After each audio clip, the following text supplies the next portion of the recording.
सरकार ने धर्म स्वतंत्रता बिल 2026 जो है वो विधानसभा में पेश किया है। इस बिल के कई प्रावधान हैं, लेकिन एक प्रावधान को लेकर ये बिल चर्चा का विषय बन गया है। इस बिल में एक प्रावधान है कि जबरन धर्मांतरण से करी हुई शादी में जो बच्चा पैदा होगा वो माँ के मूल धर्म का होगा, यानी कि माँ शादी से पहले जिस धर्म को मानती थी उस धर्म को उस बच्चे को दिया जाएगा। अब ऐसे में इस धर्म स्वतंत्रता 2026 के बिल को लेकर इतना हंगामा क्यों हो रहा है और अब तक ये बिल पेश हुआ है, आगे चर्चा भी बाकी है, लेकिन ऐसे क्या प्रावधान है जिसको लेकर कई सवाल खड़े हो रहे हैं, तो आपको समझाते हैं। दरअसल जैसे देश में लोकसभा राज्यसभा चल रहा है, बजट सत्र की वहाँ पर लगातार चर्चा हो रही है, वैसे महाराष्ट्र में विधानसभा का बजट सत्र चल रहा है। इस दौरान कई बिल पेश किए जाते हैं जिनको इम्प्लीमेंट करना है और सरकार कुछ नई रीतियाँ लाना चाहती है। इसके चलते महाराष्ट्र सरकार ने शुक्रवार को एक नया बिल पेश किया जिसको महाराष्ट्र राज्य धर्म स्वतंत्रता बिल 2026 नाम दिया।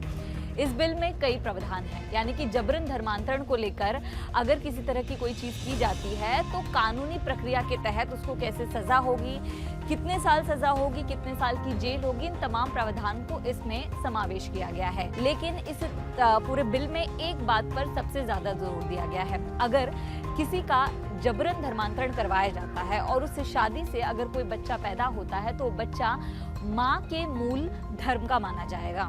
ये एक बड़ा प्रावधान जो है वो देखने मिल रहा है, यानी कि किसी एक धर्म की बात यहाँ पर नहीं हो रही है, तमाम धर्म में अगर किसी तरह का कोई जबरन धर्मांतरण होता है तो ये प्रावधान माना जाएगा। इसके अलावा अगर आप कोई धर्मांतरण करवाते हैं तो आपको 60 दिन पहले जो आपके पास कलेक्टर ऑफिस है, मैरिज दफ्तर है, वहाँ पर इसकी जानकारी देनी होगी। देखिए, धर्मांतरण से 60 दिन पहले आपको सरकार के पास इसको रजिस्टर कराना होगा।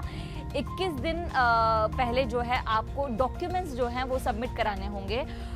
किसका धर्मांतरण हो रहा है, कहाँ हो रहा है, किसने आयोजन किया है, तमाम जानकारी जो है वो राज्य सरकार के पास, दफ्तर के पास आपको सबमिट करानी है। और अगर जबरन धर्मांतरण करवाया गया तो उस संबंधित व्यक्ति को जिसने धर्मांतरण कराया है उसको 7 साल तक के सजा की प्रावधान इसमें कहा गया है। इसके साथ साथ 3 से 5 लाख रुपए तक का जुर्माना भी लगाया जाएगा। इसके अलावा जबरन शारीरिक शोषण करके सूचित अनुसूचित जनजाति और किसी को पैसे के बल पर प्रेशराइज करके अगर बार बार कोई व्यक्ति धर्मांतरण करवाता है और इस तरह के क्राइम में अगर वो लिप्त होता है तो उसे 10 साल तक की सजा हो सकती है और 7 लाख रुपए तक का जुर्माना हो सकता है।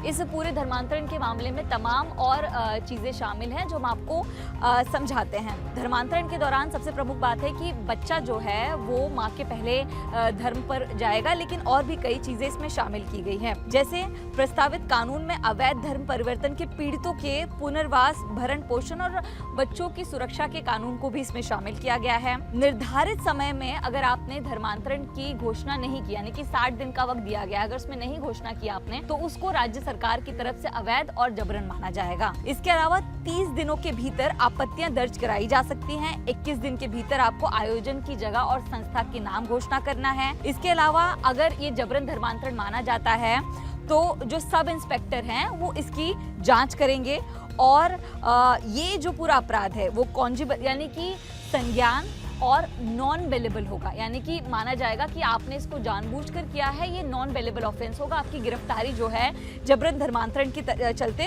तुरंत की जाएगी। तो ये अवैध धर्मांतरण को रोकने के लिए महाराष्ट्र सरकार की तरफ से बड़ा कानून जो है वो महाराष्ट्र विधानसभा में बजट सत्र के दौरान पेश किया गया है। फिलहाल ये कानून सिर्फ पेश किया गया है, ये बिल सिर्फ पेश किया गया है, इस पर चर्चा होना, इस पर एक बातचीत होना और इसको लेकर आगे प्रक्रिया होना, यानी कि पास होने की प्रक्रिया काफ़ी लंबी है। तो ऐसे में फिलहाल पेश किया गया है, लेकिन इसको जिस तरह के प्रावधान दिए गए हैं उसको लेकर कई तरह के सवाल खड़े हो रहे हैं और कई तरह की बातें सामने आ रही हैं। अब देखना ये होगा कि इस बिल को पेश करने के बाद आखिर और क्या कुछ माहौल बनता है और क्या ये महाराष्ट्र सरकार की तरफ से पेश किया जाता है, जिसका नाम है महाराष्ट्र राज्य धर्म स्वतंत्रता 2026 का बिल। देखते हैं कि इसमें और क्या कुछ नए बदलाव और नया कुछ समावेश देखने मिलता है, क्योंकि महाराष्ट्र की सरकार लगातार धर्मांतरण के खिलाफ आवाज उठाती नजर आई है। कई तरह के ऐसे अवैध मामले भी देखने मिले और जिसके चलते अब इस कानून की मांग की जा रही थी और इस बिल को अब फिलहाल विधानसभा में बजट सत्र के दौरान पेश किया गया है। कैमरा पर्सन योगेंद्र गुप्ता के साथ मैं नम्रता दुबे, एबीपी न्यूज, मुंबई।